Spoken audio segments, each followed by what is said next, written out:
आज हमारे एक लड़की की लाइफ में ना बाउंड्रीज का कितना रोल है? जैसे हम बोलते हैं कि लड़की हाई वैल्यू वूमेन है, इसके लाइफ में बहुत बाउंड्रीज हैं, तो आपके हिसाब से व्हाट इज दिस कि एक लड़की की लाइफ में ना बाउंड्रीज की कितनी वैल्यू होती है?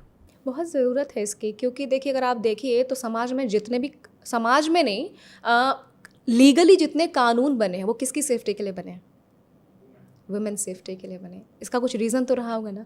अगर कानून देश में सबसे ज़्यादा सेफ्टी के पॉइंट ऑफ व्यू से वुमेन के लिए बने, दैट मीन्स कि शी नीड सेफ्टी। तो उसको अगर कानून बनाने की ज़रूरत पड़ी, दैट मीन्स कि रियल लाइफ में समाज में कुछ तो गलत हो रहा है जिसकी वजह से कि वो सेफ्टी के कानून बने हैं। इसलिए समाज में जब पहले कानून नहीं थे तब भी बाउंड्रीज सेट की गई थी, समाज ने बाउंड्रीज सेट की थी, फिर कानून बने ताकि बाउंड्रीज लीगली सेट हो जाएं। लेकिन उसके बावजूद भी हम ह्यूमन बीइंग हैं, कहीं ना कहीं पर कोई ना कोई हार्म आपको पहुंचा सकता है। और सबसे ज़्यादा इनसिक्योर और अनसेफ लड़कियां फील करती हैं। इमोशनल रिलेशनशिप की भी बात कर रही हूँ मैं, कानून तक ना भी जाए तो वो सेफ़ और सिक्योर रहने के लिए अपनी बाउंड्री सेट करती हैं। इसकी वजह भी है क्योंकि लड़कियां क्या होता है ना कि वो मटेरियलिस्टिक बहुत ज़्यादा नहीं होती हैं। अगर मैं पहले की बात करूं, मतलब इनिशियल जब स्टेज में होती हैं, तो वो कहीं भी जब इमोशंस इन्वेस्ट करती हैं या किसी के साथ लाइफ में कनेक्ट होती हैं और वहाँ अगर अचानक से ब्रेक हो गई तो उनकी पूरी लाइफ शैटर्ड हो जाती है।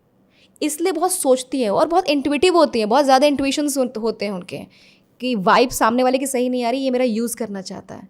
तो बाउंड्रीज इसीलिए सेट करते हैं कि जो वाकई में उनके माइंड सेट का होगा, जो उनके इमोशंस को कनेक्ट करेगा, जो उनको सेफ और सिक्योर फील कराएगा, उसी को वो एंटर करने देंगे ताकि वो लॉन्ग लास्टिंग एक सेफ सिक्योर रिलेशन में जा सकें। अदरवाइज वो बाउंड्रीज क्रिएट करेंगे क्योंकि वो यूज़ नहीं करवाना चाहती अपने आप को। तो आपके लिए high value women high value women वो है जो इजीली अप्रोचेबल ना हो। नंबर 2 कि उसके अपने स्टैंडर्ड्स हो, अपने खुद के बनाए हुए, समाज और कानून के अलावा उसके खुद के कुछ टर्म्स एंड कंडीशंस हो। जब उससे कोई बात करे ना तो नीचे TNC अप्लाई वाला फील जाना चाहिए। TNC अप्लाइड, मैं अप्लाई करती हूँ, मैं बिल्कुल अप्लाई करती हूँ और रिजिडली अप्लाई करती हूँ। मेरे टर्म्स एंड कंडीशंस हैं और मैं ये नहीं कह रही कि मैं पता नहीं कितनी हाई वैलिड वुमेन हूँ, बट अगर हाई वैलिड वुमेन बनना है आपको तो आपको TNC अप्लाई करना चाहिए, आपको अपने स्टैंडर्ड सेट करने चाहिए, आपको अपने प्रोटोकॉल्स सेट करने चाहिए। तब जाके आप रिस्पेक्ट पा सकेंगे, तब जाकर आप एक गोल अचीव कर सकेंगे। हर किसी को आने दिया ना तो वो चीनी को अगर यूँ ही फेंक दिया तो चींटियाँ लग जाएंगी, ठीक है। किसी मीठी चीज़ को यूँ ही खुला छोड़ देंगे तो वहाँ चींटियाँ लग जाएंगी। हाई वैल्यूड बनना तो ज़रा उसको रैप अराउंड करिए, उसको बढ़िया से डेकोरेट करके थोड़ा सा दूर।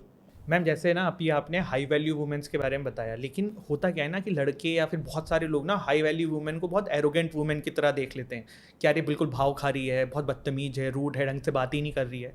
पर देखिए एक्चुअल में क्या है कि लड़कियों के लिए लाइफ थोड़ी डिफिकल्ट है। वो अगर अपने आप को थोड़ा कंजर्व करके नहीं रखेंगी, कंजर्वेटिव तरीके से नहीं रहेंगी, तो दुनिया उनका एडवांटेज लेने की कोशिश करेगी।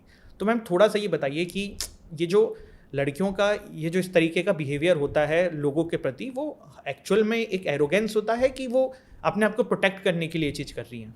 देखिए हाई वैलिड वुमेन एरोगेंट नहीं होती है। उसने ना अपने आसपास शायद अपनी माँ को, शायद अपने किसी दोस्त को, शायद अपने किसी भी एक फीमेल फ्रेंड को यूज़ होते हुए देखा होगा और उसकी लाइफ को ख़त्म होते हुए देखा होगा, उसके ख्वाबों को टूटते हुए देखा होगा, सिर्फ इसलिए क्योंकि वो शायद ईजीली अवेलेबल रही होगी। अपने आसपास के समाज से ही हम सीखते हैं, ठीक है। तो हम एरोगेंट नहीं हो जाते। हाई वैलिड वुमेन एरोगेंट नहीं होती है, इगोइस्टिक नहीं होती है। अगर वो बाउंड्रीज सेट कर लेती है तो उसको ये पता होता है कि किसके साथ उसे मिंगल होना है, किसके साथ उसे वो लाफ्टर क्रिएट करना है, किसके साथ उसे वो चिल आउट करना है, वीकेंड सेलिब्रेट करना है। वो मतलब कुछ दायरे बना देती कि लोगों को सेलेक्ट कर लेती कि इन लोगों के साथ मुझे वो दिल खोल के ज़िंदगी जीनी है, लाइक ज़िंदगी मिलेगी ना दोबारा, और बाकी लोगों के लिए ज़िंदगी में हम मिलेंगे कभी दोबारा जब कभी लगेगा। क्योंकि हर किसी को अब वो एंटर नहीं करने देगी, क्योंकि भाई अगर वो हर किसी से हंस के बात करती है ना तो एक समाज में आप भी जानते होंगे कहता है कि लड़की हंस दी, हंसी तो फंसी, एक ही बहुत कॉमन है ये, ठीक है ना।